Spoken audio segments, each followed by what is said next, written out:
Nandini's pantry. இன்னைக்கு நந்தினிஸ் பேண்ட்ரியில் நம்ம பார்க்க போகிற ரொம்ப முக்கியமான, இப்போ தக்காளி விலை ஜாஸ்தி ஆகிருக்குல்ல, அதனால் தக்காளி இல்லாமல் ஹெல்த்தியான ஒருதலை பூண்டு கருவேப்பிலை குழம்பு தான் வைக்க போகிறோம். அதை எப்படி செய்யலான்னு பார்க்கலாம். என்னடா இங்கே நிற்கிறேன்னு பார்க்குறீங்களா? முன்னாடி கன்ஸ்ட்ரக்ஷன் வேலை நடக்கிறதுனால ரொம்ப சவுண்டு டிஸ்டர்பன்ஸாக இருக்குது. நம்ம ஃப்ரெண்ட்ஸு நம்ம வியூவர்ஸ்க்கு வந்து டிஸ்டர்ப் இல்லாமல் வீடியோ பார்க்கணும்ல, அதுக்காக தான் இங்கே வந்து நான் பேசி வீடியோ எடுக்கிறோம். இந்த குழம்பு பார்த்தீங்கன்னா 15 நாள் ஃப்ரிட்ஜில் வச்சு எண்ணெய் கொஞ்சம் நிறையா நல்லெண்ணெயில் தான் பண்ண போகிறோம். என்றைக்குமே நந்தினிஸ் பேண்ட்ரியில் எல்லாமே ஹெல்த்துக்கு தான் ஃபஸ்ட்டு இம்பார்ட்டன்ட், ரெண்டாவது டேஸ்ட்டு. அதனால 15 நாள் வரைக்கும் மேக்ஸிமம் வச்சுக்கலாம். ஒரு பாட்டிலில் ஜாடி இல்லைன்னா பாட்டில், மேக்ஸிமம் பாட்டிலில் அடைச்சி வைக்கிறது நல்லது. பாட்டில் அடைச்சி வச்சுட்டு நம்ம தண்ணி படாமல், ஸ்பூன்லேயும் தண்ணி படாமல் இருந்தது நம்ம ஸ்பூனில் எடுத்து போட்டுக்கிட்டோன்னா கிடவே கிடாது. மோரார்லஸ் இது வந்து குழம்பு தான், ஆனால் தொக்கு மாதிரி கெட்டியாக பண்ண போகிறோம். வாங்க அதை எப்படி செய்யலான்றதை பார்க்கலாம். இப்போ இந்த குழம்பு வைக்கிறதுக்கு முதல்ல வந்து நம்ம 2 கைப்பிடி அளவு கருவேப்பிலை எடுத்து அதை வந்து நல்லா சுத்தம் பண்ணிவிட்டு அதை நல்லா டவலில் வச்சு நல்லா தொடச்சிட்டு ஈரம் இல்லாமல் அதை வந்து 1 ஸ்பூன் நல்லெண்ணெய் விட்டு நல்லா வறுத்து எடுத்துப்போம். ரொம்ப வறுக்க வேண்டாம், ஓரளவு அந்த தண்ணி இது ட்ரைனஸ் போகும், கொஞ்சம் வாசனை வர்ற அளவுக்கு வறுத்து அதை தனியாக ஆற வச்சு பவுட்ரு பண்ணிக்கணும்.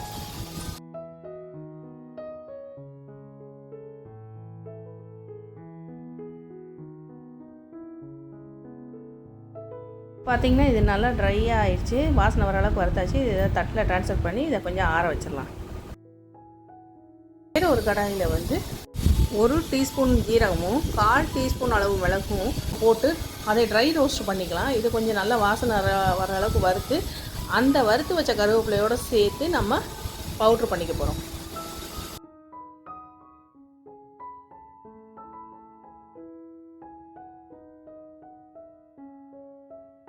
இந்த வறுத்த கருவேப்பிலை மிளகு ஜீரகத்தை வந்து ஒரு செமி கோர்ஸாக நம்ம பவுட்ரு பண்ணிக்கலாம், ரொம்ப பவுட்ரு பண்ண வேண்டாம். இப்போ இந்த ஒருதலை பூண்டு கருவேப்பிலை குழம்புக்கு வந்து நான் 1/4 கப்பு அளவுக்கு நல்லெண்ணெய் எடுத்திருக்கேங்க. இது எண்ணெய் நிறைய விட்டால் தான் ரொம்ப டேஸ்ட்டாக இருக்கும், கெடவும் செய்யாது. இதுக்கு வந்து 2/4 டீஸ்பூன் வந்து கடுகு போட்டிருக்கேன், அதாவது 1/2 ஸ்பூன் கடுகும் 1 டீஸ்பூன் அளவு வெந்தயமும் சேர்த்து ஃப்ரை பண்ணணும்.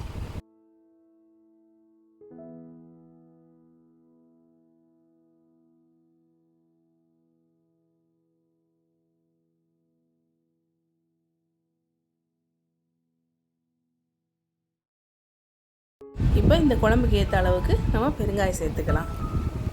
இந்த கடுகும் வெந்தயமும் நல்லா பொரிஞ்சு வந்ததுக்கப்புறம் வாசனைக்கு கொஞ்சம் கருவேப்பிலை சேர்த்துக்கலாம். இது கருவேப்பிலை குழம்புன்றதுனால கருவேப்பிலை சேர்க்கக்கூடாதுன்னு கிடையாது. இந்த கருவேப்பிலை நல்லா வதக்கிட்டு அதுக்கப்புறம் நம்ம நறுக்கி வச்ச, அதாவது தோல் உரித்து வச்ச ஒருதலை பூண்டையும் உள்ளே சேர்த்துக்கலாம்.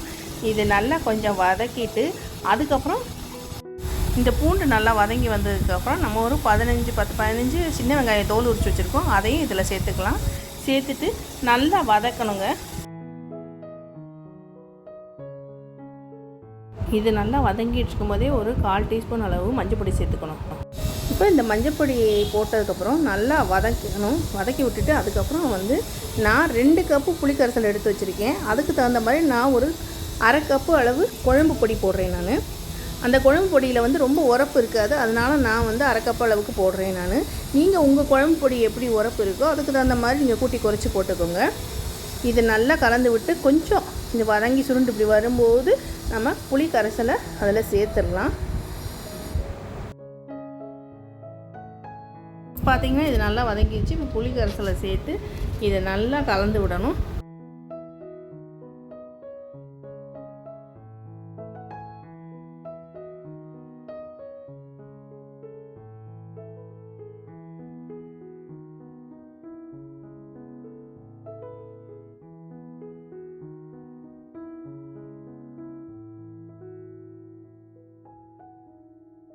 இது நல்லா கலந்து விட்டுட்டு இதுக்கு தேவையான அளவு உப்பை சேர்த்துட்டு திரும்பவும் ஒரு தடவை நல்லா கலந்து விடுங்க. கலந்து விட்டால் உப்பு, பூண்டு, வெங்காயத்தில் நல்லா சேர்ந்துடும். அதுக்கப்புறம் ஒரு 10 நிமிஷம் நல்லா கொதிக்க விடுங்க. இந்த எண்ணெயே பிரிஞ்சு வரும். அந்த பிரிஞ்சு வர்ற ஸ்டேஜுக்கு கொஞ்சம் முன்னாடி நம்ம வறுத்து வச்ச அந்த கருவேப்பிலை மிளகு ஜீரக பொடியை வந்து இதில் நம்ம சேர்ப்போம். இப்போ பார்த்திங்கன்னா கொஞ்சம் இது ஒரு 5 நிமிஷம் நல்லா கொதிச்சிருச்சு. இந்த ஸ்டேஜில் வந்து நம்ம வறுத்து வச்ச மிளகு ஜீரகம் கருவேப்பிலை பொடியை வந்து நம்ம உள்ளே சேர்த்துடலாம்.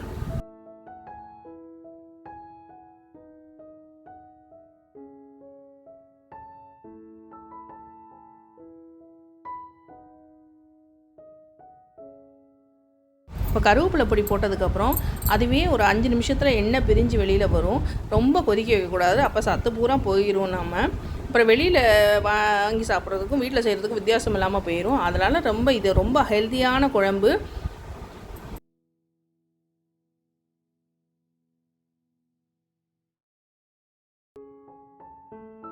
கடைசியாக ஒரு 2 நிமிஷத்துக்கு முன்னாடி நம்ம 1 டேபிள் ஸ்பூன் அளவுக்கு வெல்லம், அதாவது எங்களுக்கு ஸ்வீட் பிடிக்கும் அப்படின்றதுனால நான் கொஞ்சம் வெல்லம் சேர்த்துக்கிறேன். வேணும்னா நீங்கள் கொஞ்சம் குறைச்சி கூட போட்டுக்கலாம். வெல்லம் சேர்த்து கலந்து விட்டுட்டு ஒரு 2 நிமிஷம் வைங்க.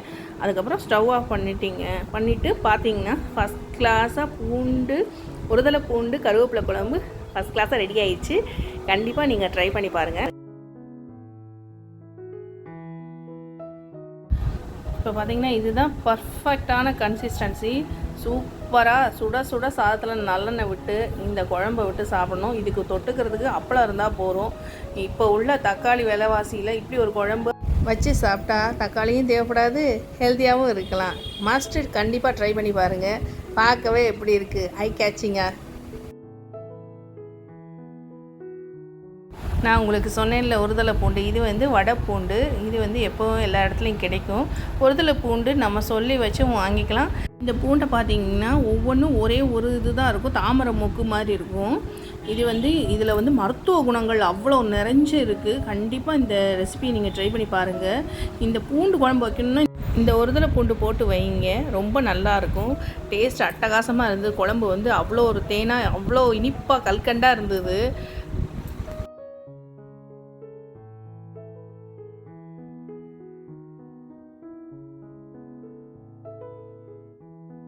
நான் சொன்ன மாதிரி இதை பாட்டிலில் ஸ்டோர் பண்ணி தண்ணி படாமல் ஃப்ரிட்ஜில் 15 நாள் வரைக்கும் கெடாதுங்க. கண்டிப்பாக இதை நீங்கள் ட்ரை பண்ணி பாருங்கள். என்ன ஃப்ரெண்ட்ஸ், இந்த ரெசிபி உங்களுக்கு பிடிச்சிருக்குன்னு நம்புகிறேன். கண்டிப்பாக ட்ரை பண்ணி பாருங்கள். இப்போ தக்காளி விற்கிற விலைக்கு இந்த மாதிரி ஹெல்த்தியான குழம்பு வச்சு சாப்பிடலாம். மேக்ஸிமம் ஃப்ரிட்ஜில் வைக்காமல் தண்ணி போடாமல் வச்சுட்டோன்னா நிச்சயம் ஒரு 2-3 நாள் வரைக்கும் கிடையாது. எப்படியும் கூடிய வரவில் தக்காளி விலை குறைஞ்சிடும். அதுக்கப்புறம் தக்காளி யூஸ் பண்ணி நிறைய டேஸ்ட் பண்ணிக்கலாம். நாங்கள் ஃப்ரிட்ஜில் வைக்க மாட்டோம். அதாவது 10 சமாச்சாரங்கள்லாம் ஃப்ரிட்ஜில் வைக்க மாட்டோம். அதனால் நான் வெளியில் வைக்கிறதுனால சொல்கிறேன். நான் சப்போஸ் தண்ணி தவறி பட்டுருச்சுன்னா கெட்டு போயிடும்ல, அதுக்காக சொல்கிறேன். ஃப்ரிட்ஜில் வச்சு சாப்பிட்டீங்கன்னா கண்டிப்பாக கிடையாது. நீங்கள் சாப்பிட்றதுக்கு ஒரு 1.5 மணி நேரம் 2 மணி நேரத்துக்கு முன்னாடி வெளியே எடுத்து வச்சுட்டு ஃபுல் ரூம் டெம்பரேச்சர் ஆனதுக்கப்புறம் அதை நீங்கள் சூடான சாதத்தில் விட்டு சாப்பிட்டு நல்லெண்ணெய் விட்டு சாப்பிட்டீங்கன்னா ரொம்ப ஹெல்த்தியானது, ரொம்ப டேஸ்ட்டாக இருக்கும். ஃப்ரிட்ஜில் வச்சு சாப்பிட்றவங்கன்னா 10-15 நாள் தாராளமாக வரும். பாட்டிலில் அடைச்சி வச்சுக்கோங்க. ஃப்ரிட்ஜில் வைங்க, ஃப்ரீசரில் வைக்கக்கூடாது. ஃப்ரிட்ஜில் வச்சு யூஸ் பண்ணிக்கலாம். கண்டிப்பாக இந்த ரெசிபி ட்ரை பண்ணி பாருங்கள். எப்படி அதே மாதிரி இதை ஏன் பொடியை நான் கருவேப்பிலை பொடியை கடைசியில் சேர்க்குறேன்னா அதில் உள்ள சத்தெல்லாம் நமக்கு ரொம்ப நேரம் கொதிக்க வைக்கிறனால போயிடக்கூடாது. அதனால தான் நான் புளியை உடனே, அதாவது மிளகா பொடியை வறுத்ததுக்கப்புறம் உடனே புளியை விட்டுட்டேன் நான். ஏன்னா ரொம்ப நேரம் கொதிக்க விட்டோம்னா கடையில் வைக்கிறதுக்கும் நம்ம வீட்டில் வைக்கிறதுக்கும் வித்தியாசமே கிடையாது. அதனால தான் நான் கரெக்டாக அதை இறக்க போகிறதுக்கு ஒரு 5 நிமிஷத்துக்கு முன்னாடி தான் இந்த பொடியை போட்டிருக்கேன். ஏன்னா நம்ம வறுத்துட்டோம், அதில் ஈரத்தன்மையும் இருக்காது, பச்சை வாடையும் இருக்காது. அதனால் அது வறுத்ததுக்கப்புறம் ஒரு கொதி வந்தால் போதும். எப்படி இருந்ததுன்னு கமெண்ட் செக்ஷனில் சொல்லுங்கள். நந்தினிஸ் பேண்ட்ரியை மறக்காமல் சப்ஸ்கிரைப் பண்ணி உங்கள் சப்போர்ட்டை எனக்கு கொடுங்க. தேங்க்ஸ் ஃபார் வாட்சிங். Bye bye. ரெசிபி பிடிச்சிருந்ததுன்னா ஷேர் பண்ண மறந்துடாதீங்க.